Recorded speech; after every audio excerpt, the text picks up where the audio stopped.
bannakawempe mulina kwebeereramu kubanga gamba gye bagabasitulidde mangi. Weetegereze emmotoka ezo obuuze ziwaliriza muntu wa wansi kugenda kulonda oba zimweraliikiriza kulonda ziizo anti mugamba abakuuma ddembe. So eyo embeera eri mu kawempe, emmotoka ezo zigenda ziyitamu zisiga okutiisatiisa mu balonzi kubanga newe embeera nze nenjiraba neggalira bweggali zitubanga abagenze mu lutalo. So katusubire akalulu kano si lutalo, tulina kulonda saabantu mugende mulonde, temukyambeera gye bali mu mayisaamu. Ennyonyi zeetooloola mu bbanga, abantu batugamba embooko enyooka naddala ku bannamawulire. Ebimotoka eby'amagye biri mu kubeera nga bikola rounds awo Kawempe by elections mu kulonda okugendereddwamu okujjuza ekifo ekyalimu omubaka Sseggirinya Muhammad kati omugenzi. Kulabidde ebimotoka awo maama. Akalulu k'e Kawempe okyalimu neyoyinza ogamba abali mu Kampala Central oba nti omuntu gwe bagenda olonda mubaka w'e Kampala ate Kampala gwe. Akalulu k'e Kawempe ndabye helikopita nga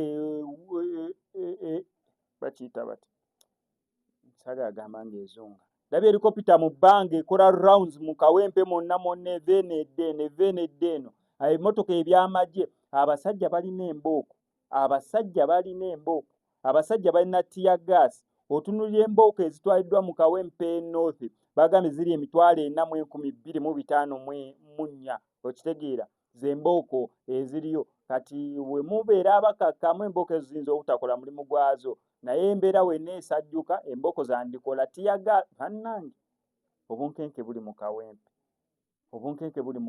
Nze ng'essaala yange nze SMX ndi mutiitiizi nabagambirawo, nze ng'omuntu ndi mutiitiizi.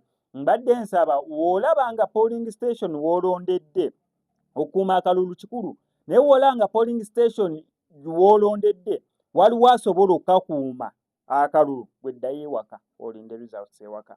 W'olabanga nti wakyaliwo oli basobola okukakuuma gwe tambula odde ewaka okwewala ebiyinza okuddirira. Okujjako nga ku polling station w'olondedde gwe wekka aliwo ayinza okukuuma akalulu nga otunulawo oti abantu bonna bagenze nga gwe wekka aliwo agamba mbannange nange wenvaawo tewabaala asigaddewo, awo sigalawo okuuma akalulu.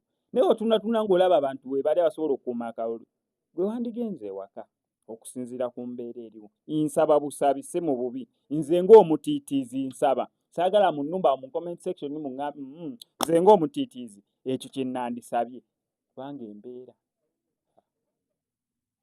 kyakuleetera updates naddala okuva e Kawempe, kyakuleetera updates. Subscribinga nyiga notification bell ebisigadde obitulekere.